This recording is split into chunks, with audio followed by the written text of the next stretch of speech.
Good afternoon, everyone. My name is Teresa Stock. I'm one of the career counselors in Roosevelt's Office of Career Development. Before I go on, I just want to make sure, can everybody hear me okay? If you could just let me know in the chat if you can hear me.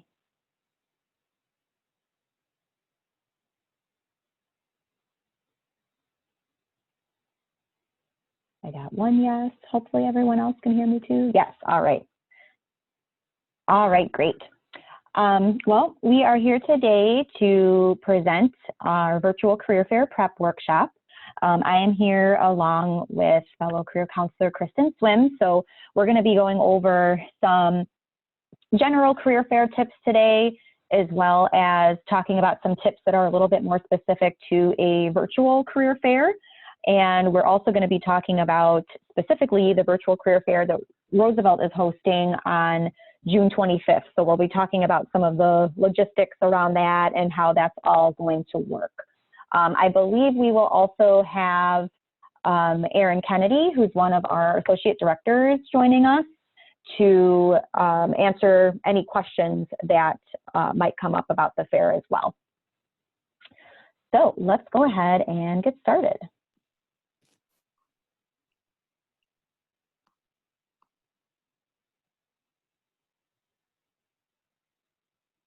All right, guys, so why go to the career fair? Well, a career fair is a unique experience to put yourself in front of different hiring managers and recruiters, as well as company representatives. You can learn more about the different jobs and internships that they have. You can also put a face to your resume. So a lot of the times we have to win people over with our resumes and what we have written on paper. But the career fair is a unique opportunity for you to get in front of those people who will be viewing your resume and potentially your cover letter. It's a great way to network. So even if you aren't looking for a job or an internship, it's a great way to start building your network, finding different people and different companies that you'd be interested in. And it's a great way to practice interview skills because it's a unique opportunity to ask the employer, well, what are you looking for in a candidate? You can also get contact information from influential hiring managers. It's a better way to define your job search and what you are looking for within a company. You can talk about different trends in the industry, and you can get a chance to compare different companies and learn more about what they do, how they do, their missions, their values, and their goals.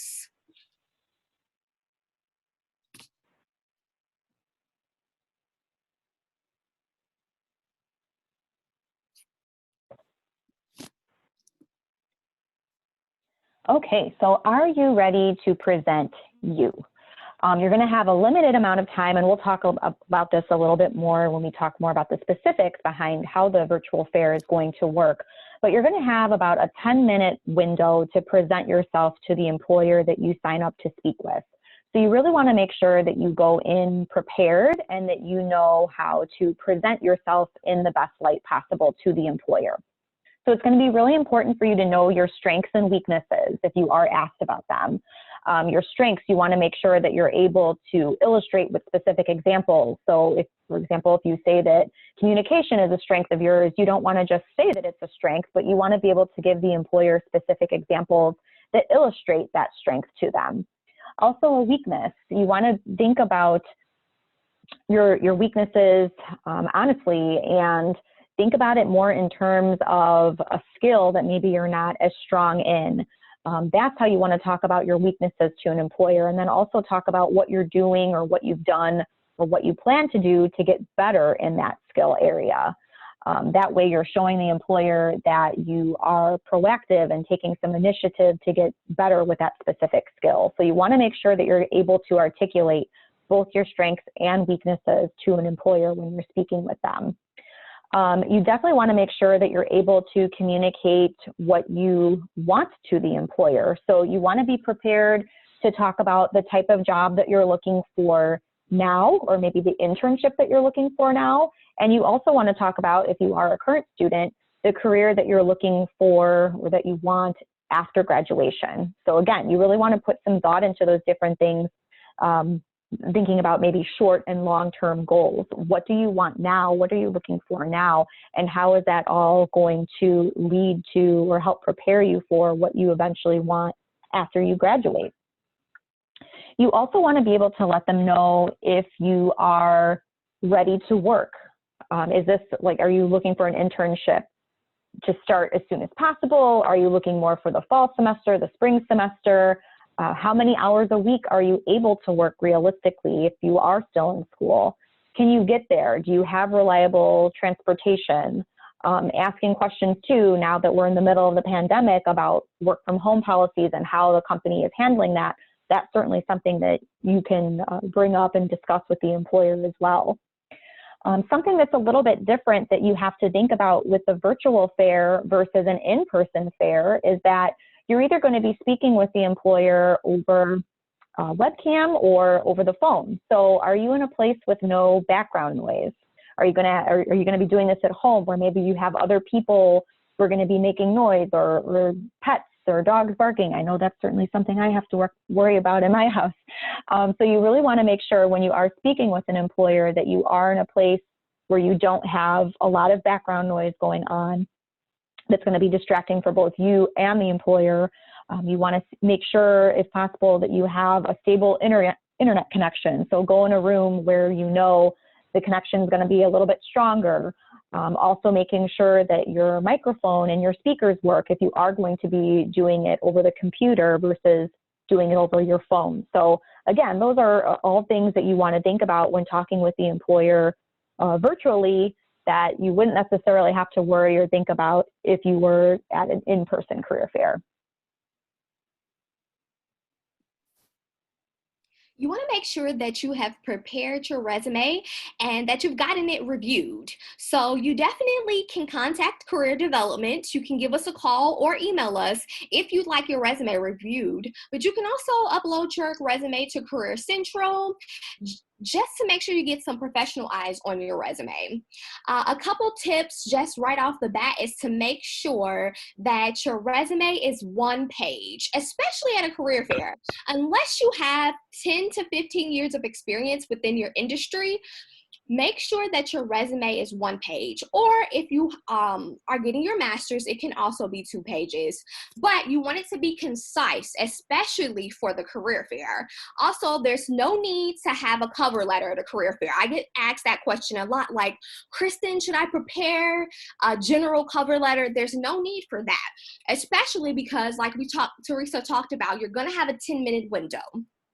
So you want to make sure that you have your resume concise. That being said, you want to X the objective. An objective is what you are looking for. The employer already knows that you're looking for a position, but you can add a professional summary. And what that is letting the employer know what you bring to the table as a candidate for a specific job or for a specific industry. You definitely want to add your education. You can take off high school. You want to make sure that you are adding everything in your resume in reverse chronological order for each section. And that your statements, when you're talking about your roles and responsibilities for a specific job, make sure that they are action-oriented statements, and make sure that you are talking about a specific task, what you did, how you did it, and any positive results. Employers love to see results. And wherever you can, quantify how much files did you, work with, how many students did you work with. Make sure you're utilizing quantification. Also, add leadership, add campus involvement, volunteer experience, internship, work experience. You really want to sell yourself in your resume. And you want to make sure that you don't have references on your resume. So you don't have to add references available upon request, but for the future, and even potentially just having it for the career fair, but you probably won't be asked for this. But you want to make sure for references that you have 3 references. You have their name, their position, how you know them, one phone number, and one email address. You always want to have at least 3 people who can talk about what type of professional you are, what type of student you are, what type of person you are, enthusiastically. That being said, career development is still doing career counseling appointments via Zoom. So if you want to go over your resume or any career development topic, you can still do that. Just simply email us at career@roosevelt.edu or give us a phone call. Our information is on Roosevelt's website as well.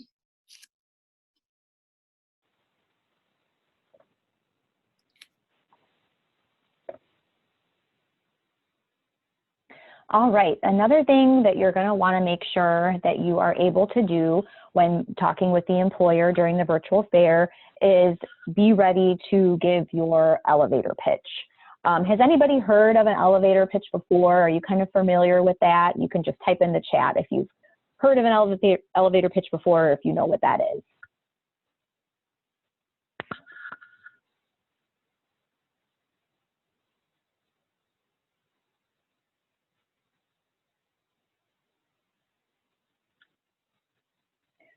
All right, not really getting any responses here. So hopefully you guys have heard of an elevator pitch before, but if you haven't, basically an elevator pitch is a way to answer the question, tell me about yourself. This is a very common way that employers start interviews.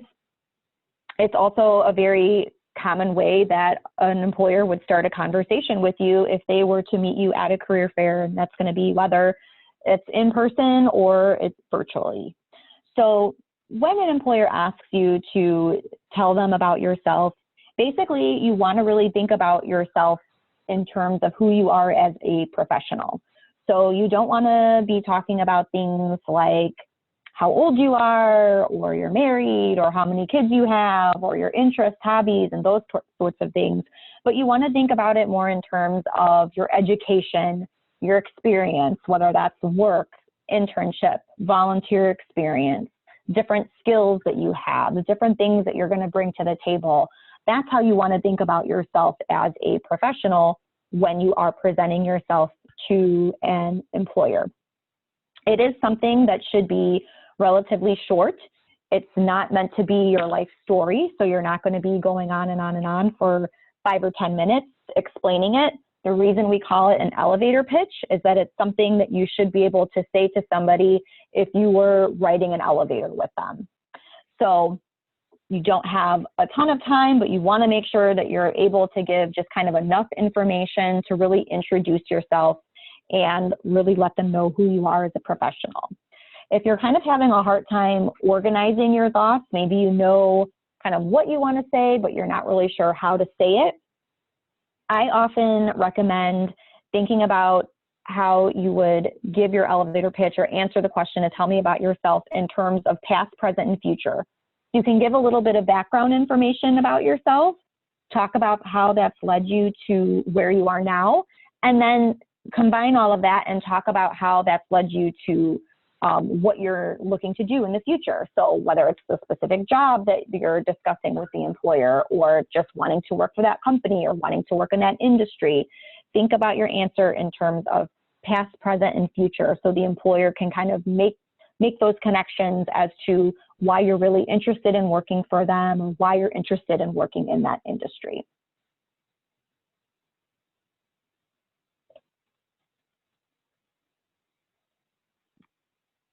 You definitely want to make sure that you do your research. So after you decide who you want to speak with at the career fair, you want to make sure that you go on their company website.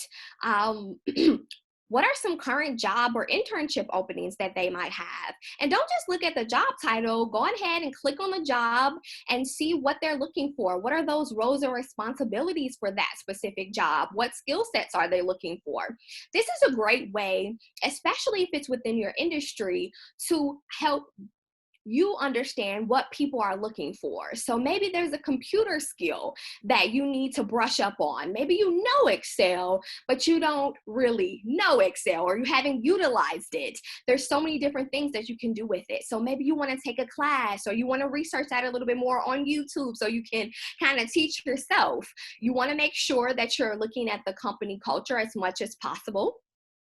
What are their missions, their visions, their values, and how does that align with you and what you're looking for?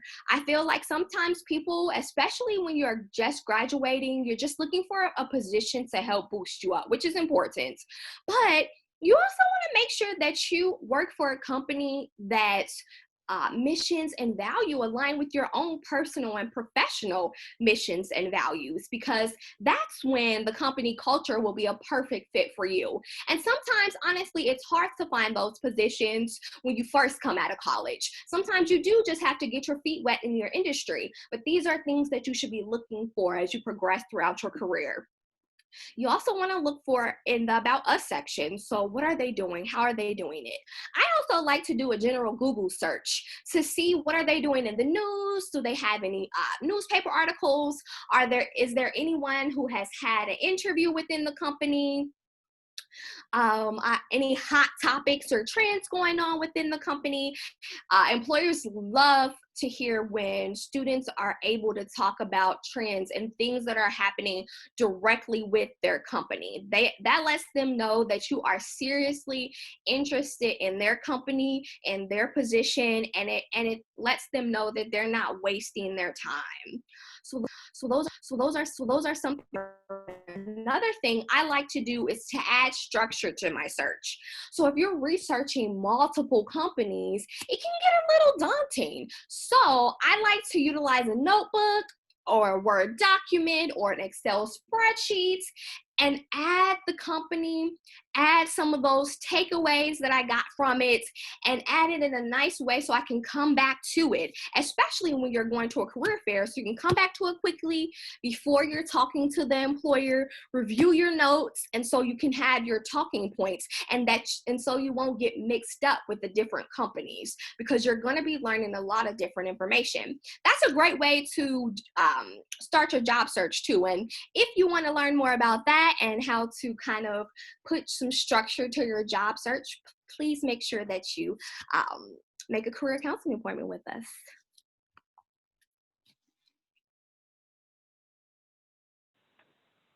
Yes, and one more thing I just wanted to add about doing research as well is, again, we'll get into kind of some more of the logistics of how the virtual career fair is going to work specifically, but you are going to be able to go on the website to see what employers have registered to participate in the virtual fair.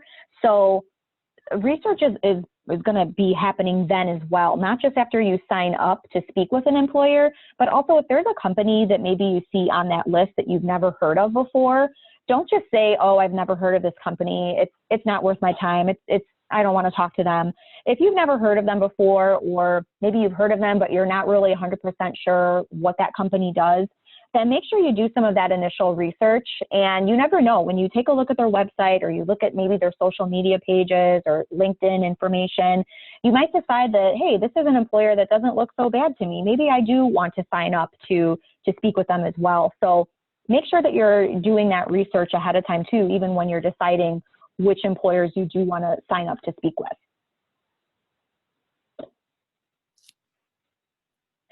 Okay. Also, we want to talk about dressing to impress. So again, the virtual fair is a little bit different than when you're actually meeting someone in person. If you're going to be talking with the employer over the phone, then obviously they're not going to be able to see you at all. But if you are going to be going on over your phone or webcam on your computer, you do want to make sure that you're presenting yourself in the best possible light. So make sure that you are wearing business professional clothing. Typically more traditional neutral colors are suggested. So you want to kind of stay away from the hot pinks or maybe the bright orange, but black, brown, gray, navy, the more conservative colors. Make sure that you look in the mirror before you go on the webcam. Make sure that your hair looks like how you want it to look, that your makeup is not smudged if you're wearing makeup, things like that. Always make sure that you are just doing a look over yourself and from how they're going to be able to see you over the webcam, and make sure that you feel comfortable and confident in how you're presenting yourself to the employer. Now, another couple things I did want to mention too is that sometimes that when we do go on webcam, we might think like, oh, I don't really need to wear dress clothes or like dress pants or anything. They're not going to be able to see my pants. I only need to worry about what I look like from, you know, the waist up. Or if you're on the phone, you might be thinking, well, they're not going to be able to see me at all, so I'm just going to stay in my pajamas for this. Obviously, that's your choice, right? And you want to do whatever you feel comfortable with. However, sometimes just dressing the part and wearing more professional clothing just puts you in a different mindset, and it's going to help you possibly present yourself in a different way to an employer, because you're going to feel like you're in that work kind of professional mode. So I would encourage you, if you're on the webcam, to just put on the business professional attire, both top and bottom, or even if you're on the phone and the employer can't see you at all, just to get yourself in that right mindset. It can make a difference sometimes with what you're wearing.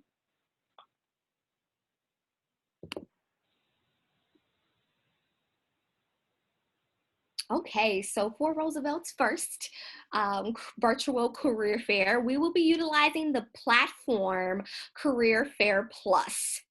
Our career fair is going to take place next Thursday, June 25th from 2 to 5 p.m. So what you'll need to do is to create an online account and profile. Upload your resume so that the employer can view your resume. You have the option to view employer profiles and schedules. Like we talked about, you can sign up for an appointment time. They usually will have 10-minute blocks, which is why it's important to make sure that you go in with questions, that you've researched the company, because unlike a traditional career fair where maybe you could have a little bit longer to talk with the employer, the 10-minute blocks is a specific set time so that other people will be able to talk to that specific employer as well. So you want to make a good impression within those 10 minutes. You can also view information about who you will be talking to. So are they a recruiter or a hiring manager? Are they a company representative? As well as their contact information, some specifics about what they do within the company as well. So you'll have that information before you talk to a representative, which is actually really awesome, because a lot of the times for a general career fair, you won't have that information, those specifics.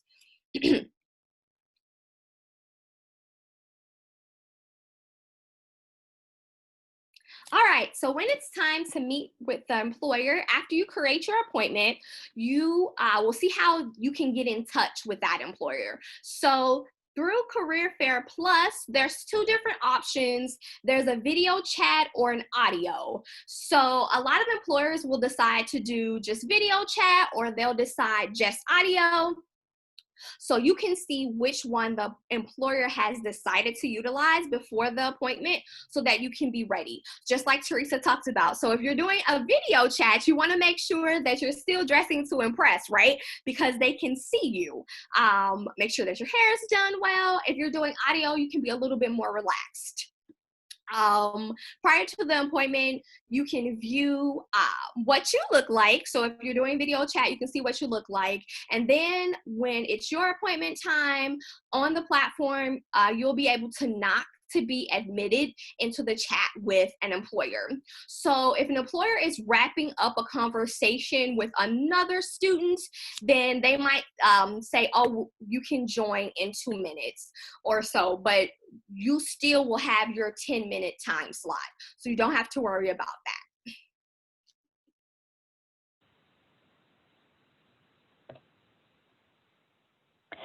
All right, so some things to think about when you're actually speaking with the employer. Most importantly, you definitely want to make sure that you're bringing your positive attitude and energy. Again, this is going to be very different than when you're actually meeting somebody physically in person. This is either going to be over the phone or over the video chat. So you really want to make sure that you're being energetic. Doesn't have to be over the top, but you really want to put your best foot forward and bring that positive attitude for the employer to see. When you're actually speaking with them, I would definitely suggest when you are first saying hello, have a smile on your face. Again, that's going to just set the tone for the overall meeting with the employer. And again, thinking about that positive attitude and that positive energy. Make sure you know how to introduce yourself and be prepared to present your elevator speech. So we kind of talked about the elevator speech earlier. So really making sure that, again, you're preparing that ahead of time so that when you are speaking with the employer, you're not just kind of coming up with what you want to say on the fly, but you've really put some thought into it and you're prepared in how to best present yourself to the employer and how you want to introduce yourself to them. I definitely encourage you to think of questions that you want to ask the employer ahead of time and write them down. It's okay if you have them written down and you refer back to your list of questions when you're speaking with the employer. That's going to show really, especially if they can see you over the video chat, there's nothing wrong with showing them that you are looking at a list of questions that you want to ask. If anything, that's going to show them that you really thought about your conversation with them ahead of time. And again, this isn't just something that you're just kind of winging. So really think of questions that you want to ask the employer ahead of time, whether that's about the company, whether it's about a specific position, whatever the case may be there. Think of what you want to ask them and talk about ahead of time and write those questions down so you don't forget when you're actually on the phone during that short amount of time with them. So definitely you want to be genuine and be engaged when you're speaking with the employer, but at the same time, remember you have that 10-minute window. So you want to be concise and straight to the point as well. So going back to that elevator speech, you don't want to take 5 minutes just to introduce yourself to the employer because right there, that's half your time that's gone.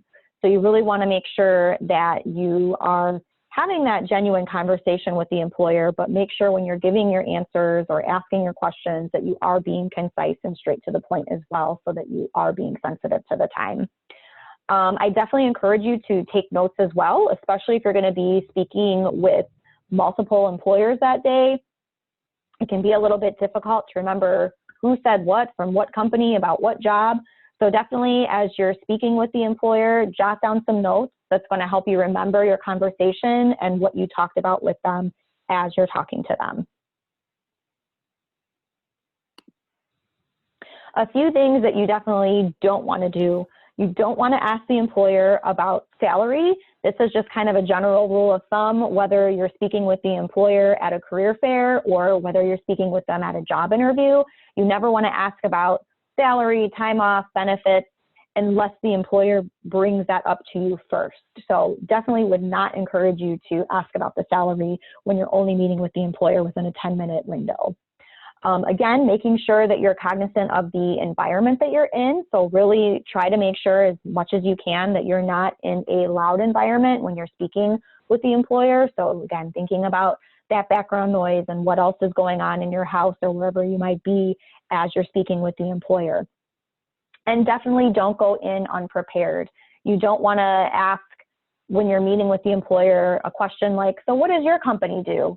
That's something that you should know ahead of time. You should have done some of that research already and at least have a general idea of what the company does and what they're all about. That doesn't mean that you have to be an expert and know all the ins and outs of the company, but you should at least have a general idea about what the company does or what opportunities they might have available and how you want to present yourself to the employer ahead of time before meeting with them.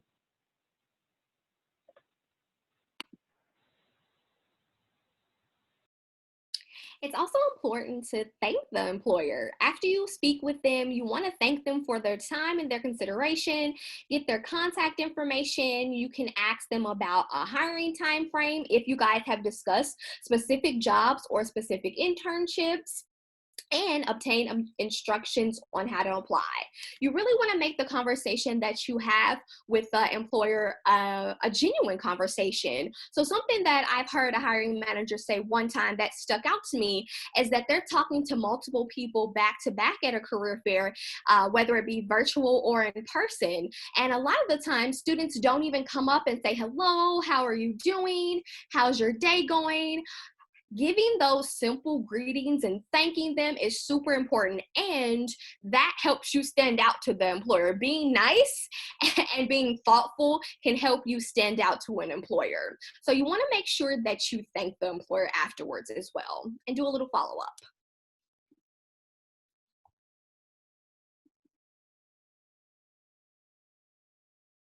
Just like if you were doing an interview or an informational interview, you want to make sure that you send them a thank you email or even card to the employer that you spoke with, thanking them for their time, talking to them. I like to utilize the notes that I wrote, like Teresa was talking about when you're writing notes. Talk about something specific, something interesting that you guys talked about, or something that you learned about their company, so that they can know that you are serious about potentially working for them, and that you were listening and that you were taking notes. So make sure you send out your thank you note, and make sure it's within 24 hours. I think that's the best. It's the general rule is 24 to 48 hours, but I like to say within 24 hours.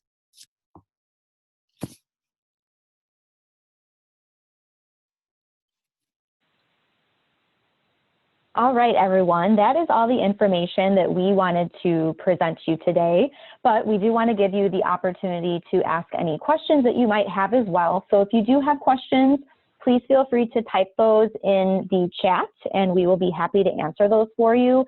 Those could be questions about how do I actually prepare for the fair. They can be more logistical questions about Career Fair Plus and just the format of that and how it works.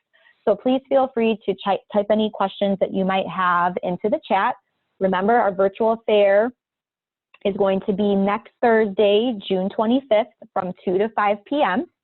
And keep in mind, if you do want to schedule an appointment ahead of time, whether it be about your resume or just to talk a little bit more one-on-one with somebody to answer your questions, you are certainly more than welcome to do that. You can contact us either by email, career@roosevelt.edu, or we also have our phone number up here on the screen. So either way, give us a call, send us an email to schedule an appointment or ask any questions that you might have. I also encourage you, if you're on social media, to follow us. We are on Facebook, Instagram, Twitter @RUCareer. A lot of times we will post about upcoming workshops or things going on within our office. So it's definitely a good way to stay connected with us and see what we have coming up down the pipeline. Also, our LinkedIn group is Roosevelt Connect. I definitely, if you are on LinkedIn, encourage you to join that group if you're not in it already.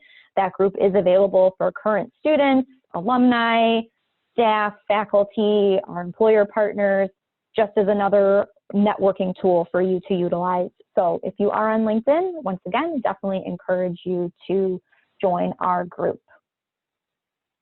So again, we will wait. I don't see any questions in the chat right now, but we will wait another minute or so just to see if any questions come through.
All right, so I'm not seeing any questions on the chat. So once again, if any questions do come up prior to the fair that you want to speak with us about, definitely feel free to reach out to us via phone or email. And remember, our virtual fair will be next Thursday, June 25th from 2 to 5 p.m.